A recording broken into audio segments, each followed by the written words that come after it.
new book, I Love You More Than My Dog, what we do is go on a journey of some interesting stories of organizations and then throw a challenge out to you to decide how you'd make the same decision in that circumstance.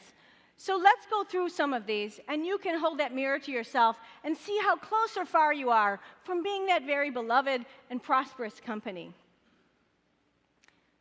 The beloved companies decide to believe.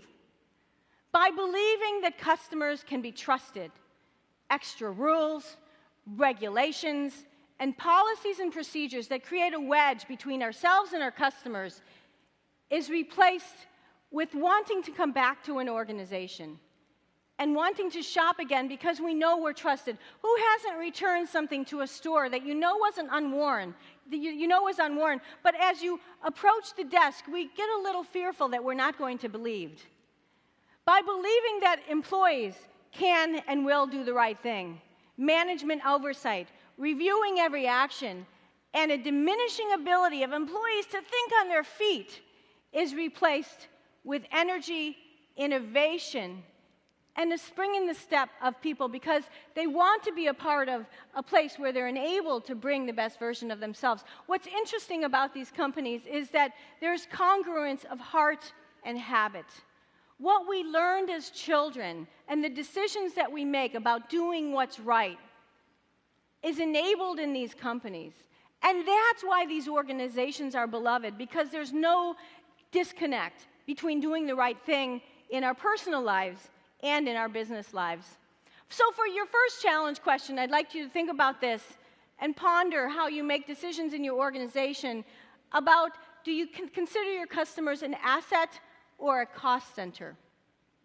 So as you're starting a relationship with someone who might be walking in, maybe they're not dressed to the nines. I know I go shopping and I don't always look my best, and it's always an interesting experience to see how I might be treated, and especially in those fancy stores in California where I live. But I'm potentially over long term of my life cycle with these companies may purchase a lot of things.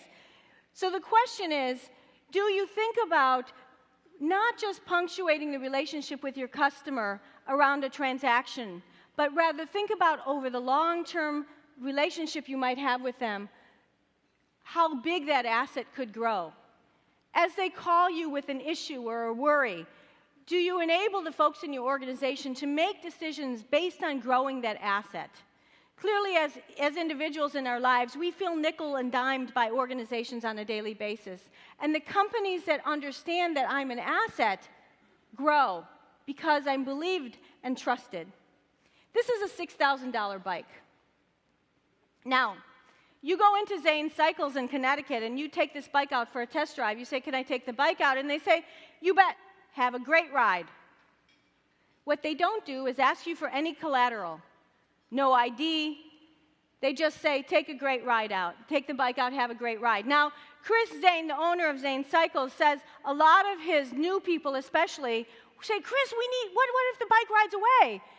Well, what Chris knows at Zane Cycles is every customer whose relationship they punctuate and deliver on in the right way is equal $12,500 over their lifetime.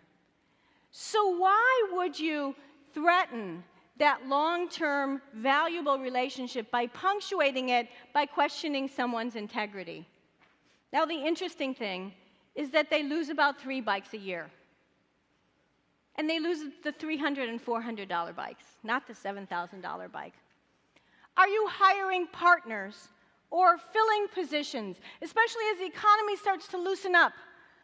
Are you thinking about the lifelong values of the people you bring in, and do you want them to be part of the story of your company for the long term? Or do you have a need and you just have to fill that seat?